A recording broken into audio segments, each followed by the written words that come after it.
Shalom. I want to give all praises, honor, and glory to Yahweh, Bahashem, Yahabashai, Bahashem, Baruch HaKodash. I want to give double honors to the apostles and elders of Great Millstone, because those are the men who I learned the truth from through the spirit and power of Yahweh, Bahashem, Yahabashai. Yahweh is the true name of the God of Israel. Yahabashai is who the world ignorantly calls Jesus Christ, but just want to know the true name is Yahabashai. And pretty much in this video, I'm going to pretty much go over an unbelieving woman and the qualities of a good wife, and also a bad wife, and for brothers to understand as well, just because we're in the truth, and you may hear this term, from particular brothers, I'm using wisdom. It's not a license to allow your woman to just run all over you, right? Because you got to draw the line with certain things. Certain relationships is a work in progress. It could be her first, experience or time dealing with a man of your caliber, right? And I don't just mean like in the truth. I mean like an accountable, responsible man, which, I hope that's what you are. But it could be a first time for things, and, a lot of these women, when you beat them, they could be damage-minded. It depends, depends on the age of your woman, how much experience she has, if it's your thing to deal with single moms or whatever, everybody different. But you can't be a tyrant, all right? When you get in that spirit of being a tyrant, that could lead to your relationship ending, all right? Because we know these women, they're emotional based creatures. So obviously, you deal with a woman that she's quick to always run away. You try to communicate with them. You try to do the best you can to make things work. But as the scriptures say, you could, not that you physically got to do it today, all right, but through verbal action, you could just end the relationship if it just get too out of hand, if she crosses the line, as far as obviously, male friends, texting other men, being on social media, as far as posting photos, being active on there, wanting attention from other men of any sorts, being too friendly, you watch her out in public, because when you hang out with women, even if it's for the first time, or, they become your wife or wives, whatever your situation may be, everybody different, but, you observe them, because, ultimately I know, speaking for myself, I like to communicate, I like to establish things and set like a standard. They could walk away. You don't gotta agree to be in a relationship with me. I don't care, but when I see a woman obeys my standards, all right, she's submissive, she does the best she can do being in the flesh while we're in captivity, whether she's an unbelieving woman or a believing woman, I don't give a damn about that, because both is required to serve their man, all right? So, if she's doing a good job, I'm going to be impressed with that. I'm going to see that as a woman of value, all right?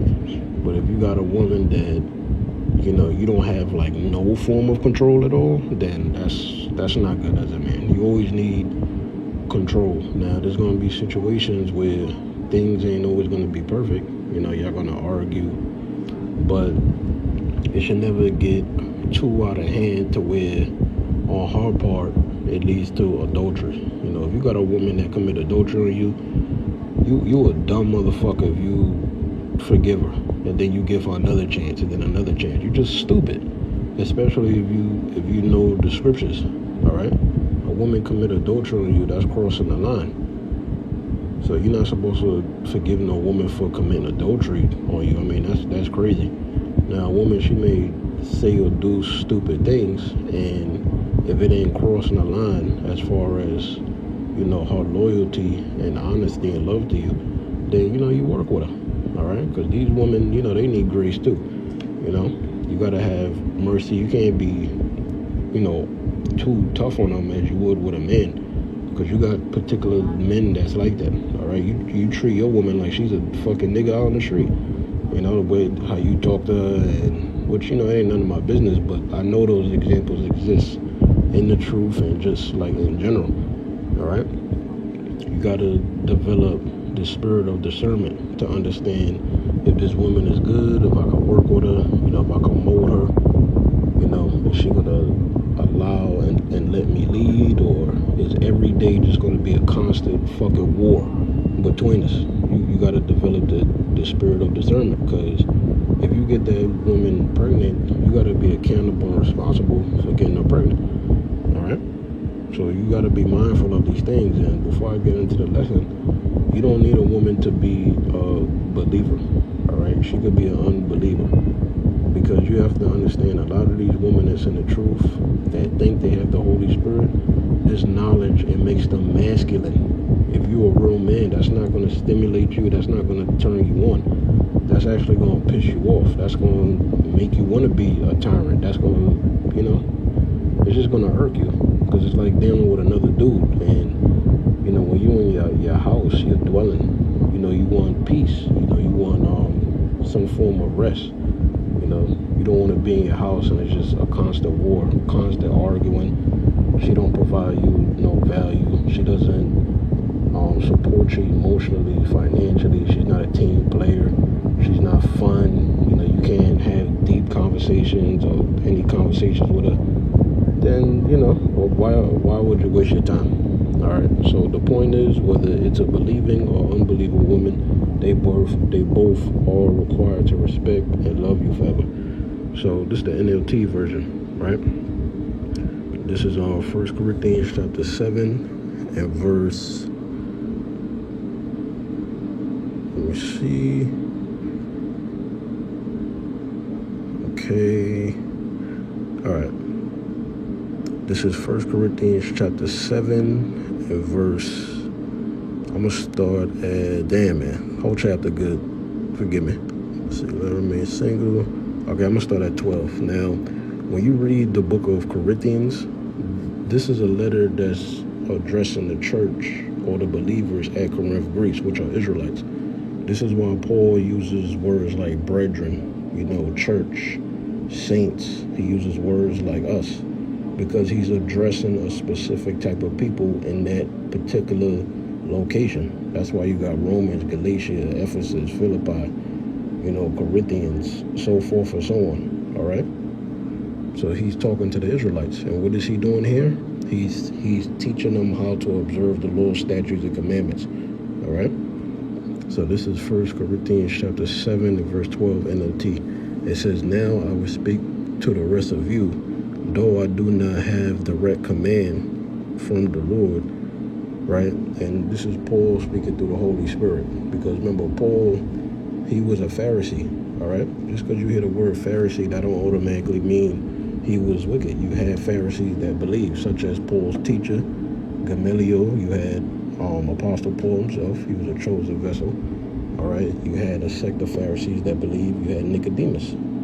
So you had Pharisees, multiple, that believed on Yahushua and the resurrection and the gospel, all right? So that's where when he says that he doesn't have direct command from the Lord, all right? Or the KJV, you know, it's I that speak, not the Lord. This is Paul confirming his authority through the Holy Spirit. He's going to give you advice based off of what? The law. So it says, if a Christian man, now, who were the Christians? The Christians, when you read Acts, the 6th and the 11th chapter, they were Jews that followed the Messiah. So when you see the word Christian, don't think of it as Western, modern-day Christianity. No, this is Jews that followed the Messiah. So it says, if a Christian man has a wife, right? Now, in the ancient world, how did a woman become your wife? Pursuant to Deuteronomy, the 22nd chapter. First of all, she had to be a virgin, right? It was 3 things you needed. She had to be a virgin, right? You had to pay the dowry. You had to have a ceremony, and then you would consummate and finalize the marriage to what? Sexual intercourse. So if a woman was your wife in the ancient world, all right, what consummated or made her your wife. The sex, all right? And then another thing you had to have is the token of her virginity, if she was a virgin. So it goes on to say, if a Christian man, right, a Jew man, right, it could be Judah, Benjamin, Levi. If a Christian man has a wife who is not a believer, now this is talking about unbelieving wife, a woman straight out of the world, all right? She could be country, she could be Latina, she could have like a different background. You know, she's coming with a different culture, a different way of thinking. She may worship idols, all right? She may think it's a normal thing because she's seen her parents doing it. So it says, who is not a believer, she don't pray to Yahweh Yahushua. She don't believe on Yahweh Yahushua. But it says, and she is willing to continue living with them, right? She may know what you're about, she may not know what you're about, but I'm pretty positive, you know, most brothers after a while, your woman will just naturally know, like, all right, you know, you in the truth, you know, you need time to do lessons. I think that's a normal thing, all right? But this example here is talking about what? A woman that's an unbeliever, all right? She believes in a whole nother religion. She got a whole different culture. She got her own way of thinking, right? She could be westernized. She could be from the Middle East, who knows, right? It says she is willing to continue living with them. She treats you good. She wash your clothes, she do laundry, she sweep, she mop. You know, she prepares the trash and put it by the door so you could take it out, right?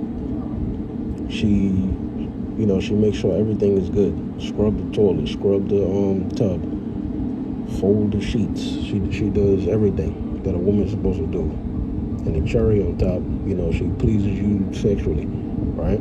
She's loyal to you. She proves herself to you with what we call receipts, proving her loyalty, her honesty, right? She don't got no male friends. You know, I don't know how everybody else is, but, you know, you as a man, you want proof that your woman is loyal and honest with you, you know? So, you know, that's how y'all communicate.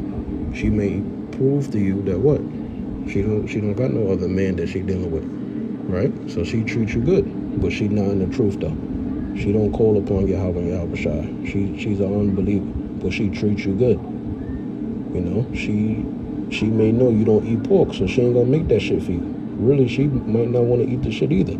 After you tell her why you don't want to eat it, all right? You could just show her a documentary. You don't even gotta get deep. I mean, you could probably mention, oh yeah, like, you know, it's in the scriptures or whatever, if that's what you want to do, right?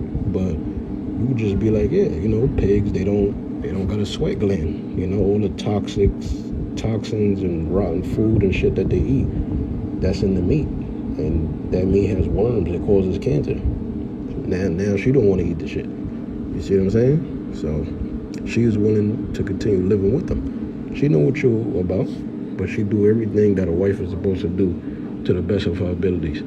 He must not leave her. Yeah, you can't just leave a woman because she don't call upon Yahweh Yahushua. You got to look at it from a spiritual standpoint. Shit, Israel wasn't even called upon Yahweh Yahushua. They was calling upon the name of false gods. All right? So you gotta have mercy upon her. Remember, the Lord, pursuing in Jeremiah 6:2, he looks at the nation of Israel as a comely, delicate woman, meaning a beautiful woman. All right? So you got to look at your woman like that. Like I said, there's particular situations and scenarios where a woman could cross a line and you could just be done. Like, I don't want to deal with this no more. You know, the scriptures say a prudent man foreseeth the evil and he looketh well to his going. You got to know what you're involved with. When you're dealing with an unbeliever woman, a believing woman, it says 13, and if a Christian woman, now this is the opposite. We was talking about Christian man, which is, you know, an Israelite man, obviously. Now let's talk about Israelite woman. And if a Christian woman, an Israelite woman, right, so-called Negro, Hispanic, Native American, Indian woman, from Central, South America, Caribbean islands, North America, Canada, right? And if a Christian woman has a husband who is not a believer, now we talk about a man that's not a believer, right? And he is willing to continue living with her. Yeah, like he honors her. You know, he honors that, okay, this is a modest woman. Look at how she dressed. Her belief system it brought her some type of like,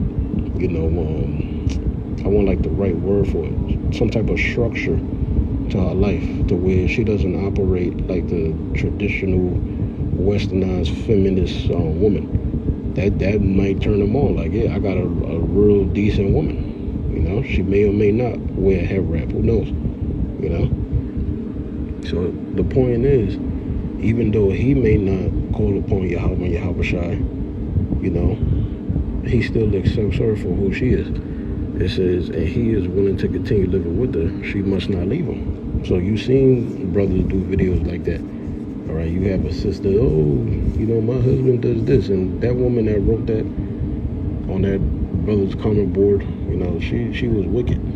Talk about her husband sell weed and I don't like it. Writing on the comment board of like an elder in the main camp of NYC.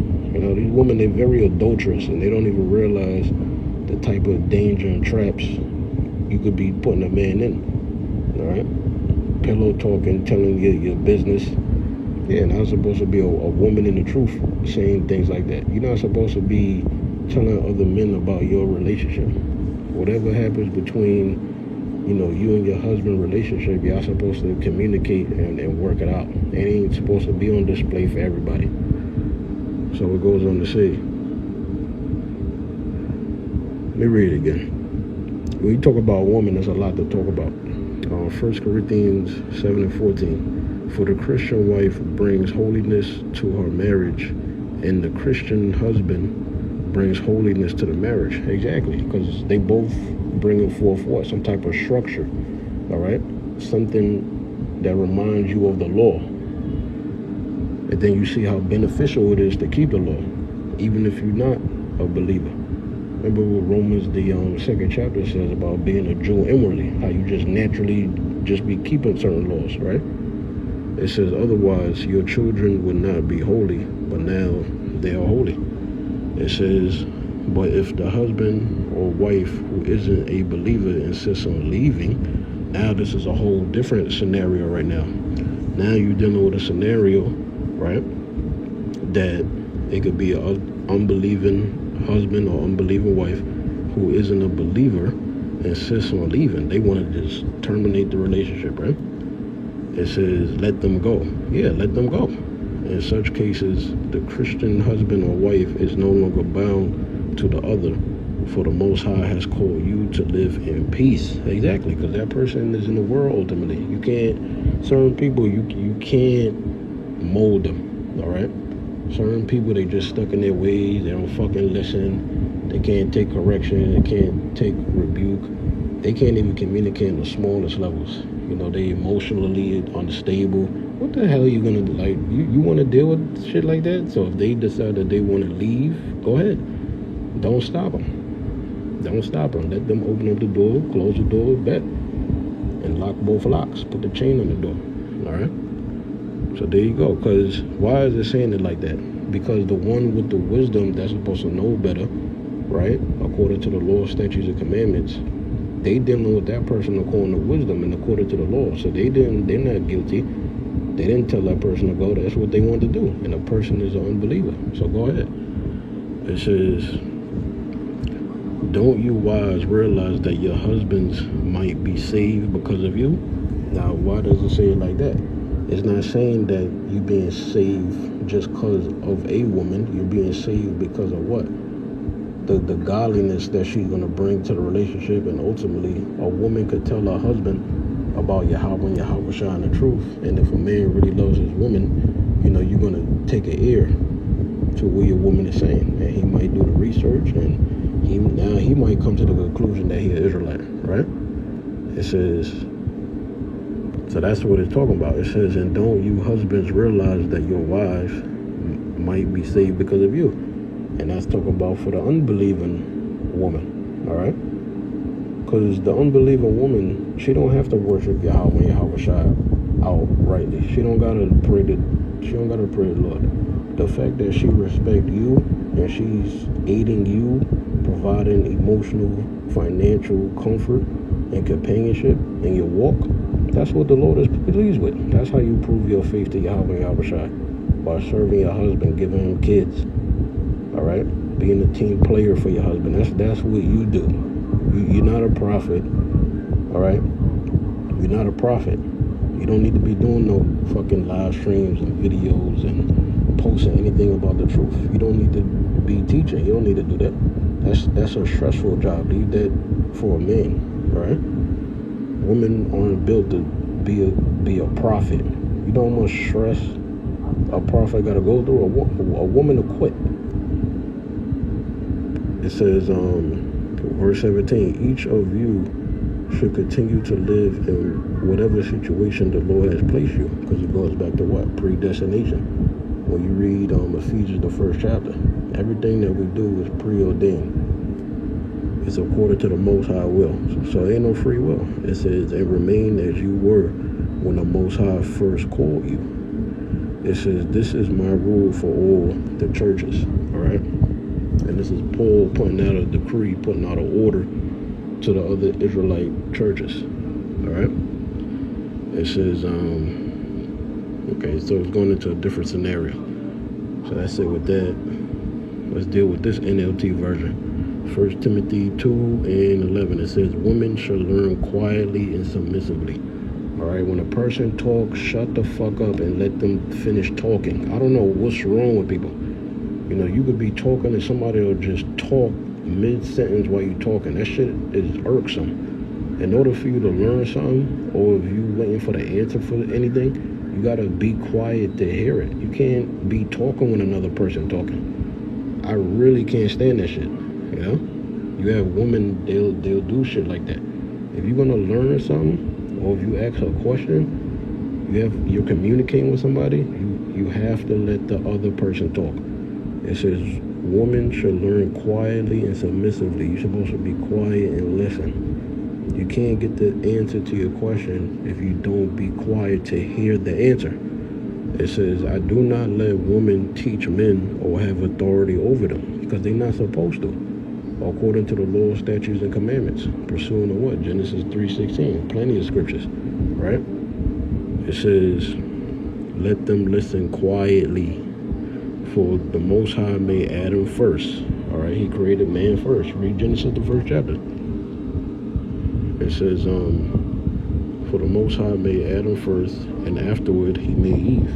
So man was created first, and then Eve was created second. It says 14, and it was not Adam who was deceived by Satan, right? Because who was deceived? Eve was deceived. She went behind Adam's back, had a whole conversation with the serpent, which the serpent was a man. All right, read Genesis 3:12, read 2 Corinthians 11:3. It clearly tell you it's a man. So it was a man with serpent characteristics and ways about him, very crafty, knowing when to strike. Even the scriptures say what? Be wise as a serpent, harmless as a dove. So a serpent knows when to attack his prey. How to camouflage. You got rattlesnakes. You got different type of snakes that's ready for combat. All right, but they're not the aggressive type. They're gonna sit and wait. They're gonna be patient to get their prey.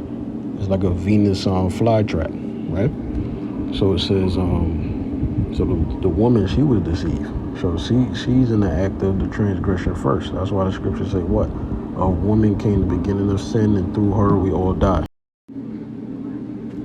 Again from the top, 1 Timothy 2:14 NLT, and it was not Adam who was deceived by the serpent.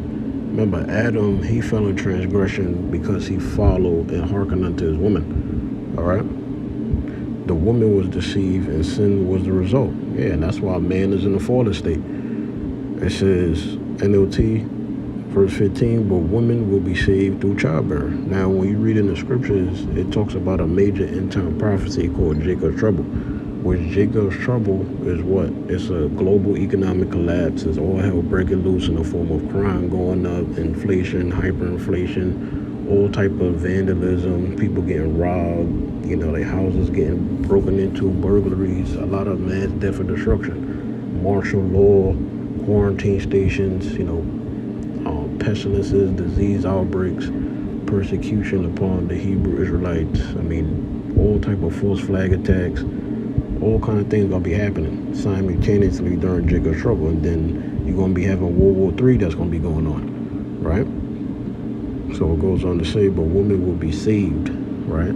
That's what it says in Jeremiah 30:7. You got women that's a part of the remnant as well, right? So to be saved, meaning what? Receive salvation. So it goes on to say, because only a woman that has a man of the Lord, or she's predestined unto salvation, that's the only way they're gonna make it. But ultimately it's through that man of the Lord. All right. See, she could be an unbeliever woman, but then she start teaching him about the truth. Now he becomes a man of the Lord. All right. It says, but women will be saved through childbearing. So a lot of these women, they're gonna get pregnant. It says, assuming they continue to live in faith, love, holiness, and modesty. So you got to follow those characteristics, right? Faith in your husband, right? Love your husband, holiness, and modesty. You got to just be modest. So now let's keep it going. This is Genesis 3:16. It reads, unto the woman he said, right? This is the Most High bringing forth judgment on women. And who else was receiving judgment? The serpent, right?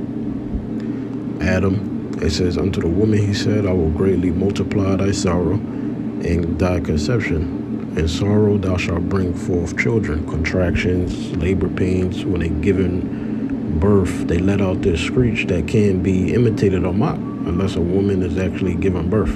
It's a special type of screech they let out, because that level of pain, it hurt.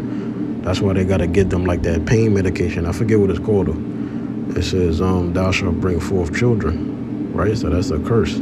It says, and thy desire shall be to thy husband, and he shall rule over thee. All right. So you would allow your man to rule over you. Ain't no equality. All right. But even if you're dealing with an unbelieving woman that believes in equality and things such as a monogamous relationship, even though you may be a brother that believes in polygamy, maybe it ain't the wisest choice to do that, to tarnish your relationship. All right. You just deal with that woman, and if she treats you right, treat her good. It says, and he shall rule over thee. So women, they gotta be submissive to their husband. If you don't do that, it's just a matter of time before that relationship ends. Maybe it could take 10 years. All right, it'll end eventually. Trust me. This is Genesis 2:18.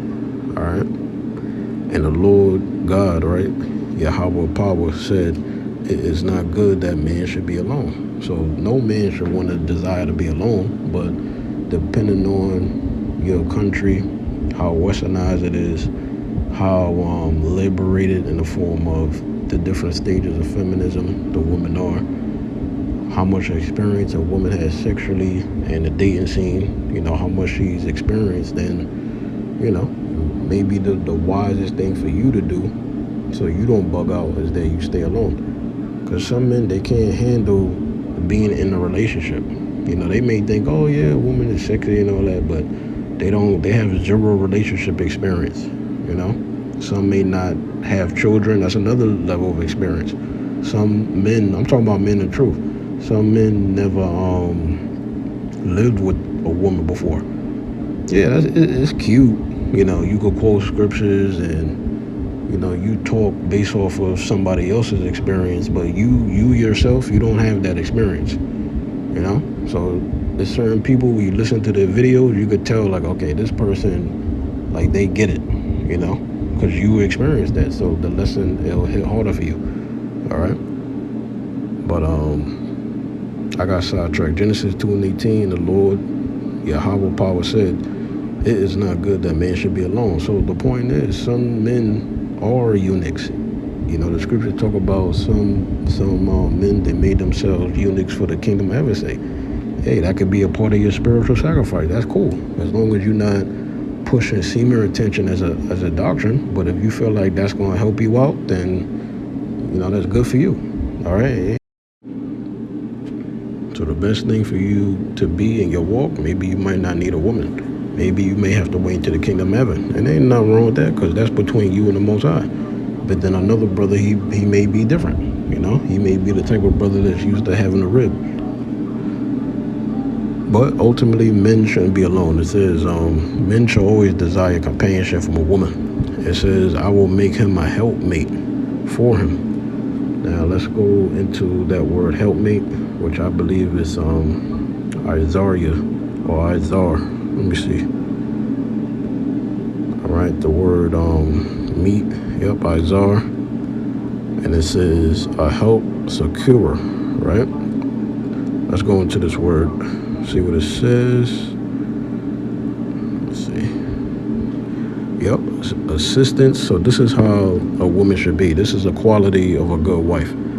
She assists you and supports you in the times of hardship and distress, whether that be emotionally or financially. All right, she contributes. She provides value. She lessens the burden of the everyday struggles that men have to go through. Then that's a good woman. All right. So there you go. So that's what a good wife does. So the Lord said it's best for man not to be alone, and I'm going to make him a helpmate. So that's the job. That's a good characteristic of a woman. All right, to aid you in the time of distress. So it says, yep. So that's pretty much it with that. Now let's read this in the KJV. This is on 1 Timothy 2:15. Notwithstanding, she shall be saved in childbearing. Right? Now, this is an end-time prophecy. That's proof it. This is the MSG version, Isaiah 4:1. That will be the day when 7 women, 7 in the scriptures, it can mean a literal 7 or it means completion, right? It says, will gang up on one man, saying, and you could link this up with scriptures like Isaiah 13:12, Isaiah 32:2, but it says MSG version, Isaiah 4:1, that will be the day when 7 women will gang up on one man saying, we'll take care of ourselves, get our own food and clothes, just give us a child, make us pregnant, right? So we'll have something to live for. Just because you got a career and a job, that don't mean you got something to live for because you're lonely. Y'all ever looked at these travel YouTube content creators, and you ever bump into the woman ones? They so lonely. They don't got no man in the video. They acting like they having all this fun. It's just always done by themselves. Yeah, because that's not, you supposed to provide companionship to a man. All right, you ain't supposed to be solo traveling the world. So it says, just give us our child, make us pregnant, so we'll have something to live for, right? Giving them their purpose according to the law, statutes, and commandments. So now we could jump back to 1 Timothy 2:15, which this applies to what? Jeremiah 37. It says, notwithstanding, she shall be saved in childbearing. So during Jacob's trouble, during these hard times, these women, they're going to get with men of the Lord, and the men of the Lord going to impregnate them, right? It says, if they continue in faith, right, trusting in their husband, not doubting, staying great communicators in charity, right, providing emotional and financial support, contributing, being a team player, not being selfish. It says, in charity and holiness, right? Holiness, always considering your husband first before anything else. It says with sobriety. Let's go into this word sobriety in the Greek. Strong's G 4997. Sophrasune. See what that says. Sobriety, soundness of mind. So you gotta be emotionally stable in your mind to be with a man of the Lord and to have a quality of a good wife. All right. It says self-control. A lot of women, they don't have self-control. Why? Because they're emotionally unstable. They're like little children. All right. But a good wife, she's gonna have self-control. Even if she may get mad or annoyed sometimes, she gonna come back around. She gonna apologize, and it's gonna be as though y'all was never fighting. All right. Verbally, it says self-control, sobriety. There you go. Let me see if Google got anything to add to that. All right, soberness.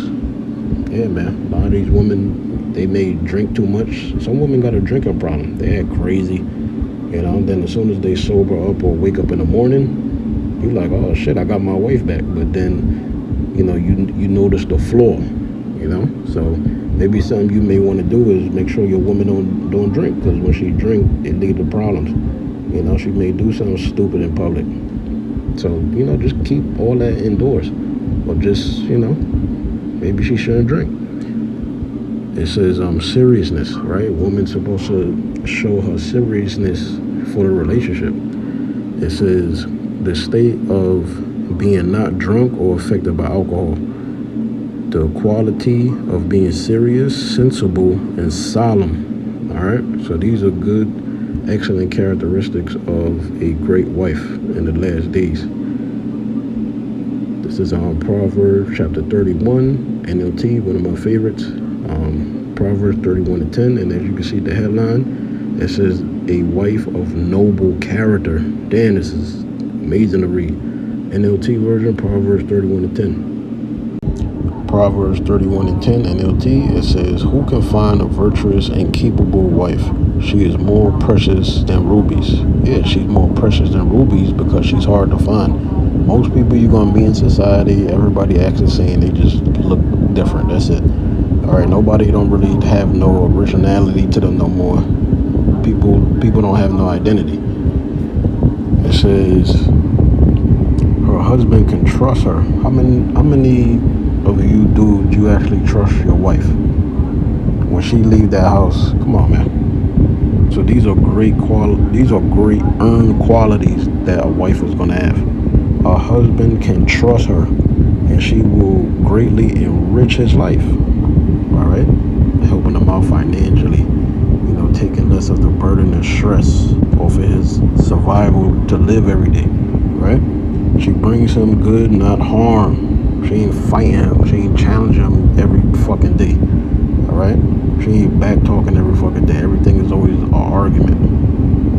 It says all the days of her life. She finds wool and flax and busily spins it. Yeah, you got particular brothers, they woman or one man make garments. That's a blessing. She is like a merchant ship bringing her food from afar. Yeah, always providing some form of support. All right? It says, putting a smile on your face after a long day. She gets up before dawn to prepare breakfast for her household and plan the day's work for the servant girls. Yeah, that's a good woman. Waking up early, got a morning routine, right? Woman should want to stay in shape. Make sure her husband is taken care of before she starts her day. She goes to inspect the field and buys it with her earnings. She plants a vineyard. Keyword, with her earnings. All right? And she thinks about you when she does that. She ain't just doing that for self. Or she ain't just doing that because, she's doubting you and she need a option B. She is energetic and strong, a hard worker. All right? Good vibes. You can always have a conversation with her. Right? Even if you ever seen her in a week, it's like when y'all see each other, it's like y'all never left. That's what you call chemistry. It says she makes sure her dealings are profitable. Her lamp burns late into the night. Her hands are busy spinning thread. She's busy. See, when they not busy, that's where the problems start. You got to keep them busy and occupied. All right? Whether they watching a movie, just doing something, make sure to throw at anything. It says her hands are busy spinning thread, her fingers are twisting fiber. She's busy. She extends a helping hand to the poor and opens her arms to the needy. She has no fear of winter for her household, for everyone has warm clothes. She makes her own bedspreads. She dresses in fine linen and purple gowns. Her husband is well known at the city gates where he sits with the other civic leaders. She makes belted linen garments and sashes to sell to the merchants.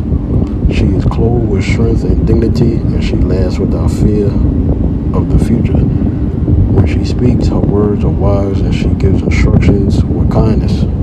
She carefully watches everything in her household and suffers nothing from laziness. Her children stand and bless her. Her husband praises her. There are many virtuous and capable women in the world, but you surpass them all. That's how you want your man to feel about you. All right? Charm is deceptive and beauty does not last, but a woman who fears Yahweh will be greatly praised. But even if she don't fear Yahweh, as long as she has all of these qualities, that's a woman to be greatly praised because it's a gift from the Lord. So Yahweh always gonna get his praise anyway. And Yahweh Shai. Reward her for all she has done. Let her deeds publicly declare her praise. Yeah, man. You want to do something special for your woman, it's your woman. You can do that. If the woman don't belong to you, don't give her no money unless there's some services y'all agree to. All right. So that's it with that. I'm gonna finish this off in 1 Peter chapter 3 and all right, NLT 1 Peter 3 and I think I'm gonna start at 5. Yeah, 1 Peter 3:5 NLT. This is how the holy women of old, meaning previous generations, made themselves beautiful. They trusted the Most High and accepted the authority. Going back to what? Genesis 3:16, right? They wasn't trying to use the scriptures and do lessons, to try and correct and rebuke the husband. It says of their husbands. For instance, Sarah obeyed her husband Abraham and called him her master or Lord. You are her daughters when you do what is right without fear of what your husbands might do. It says, in the same way, you husbands must give honor to your wives, right? You give honor unto them, realizing that what? It's a gift from the Most High. Because it ain't easy to find a good woman. That's why it says she's like rubies. Who can find her? Can't find a ruby everywhere.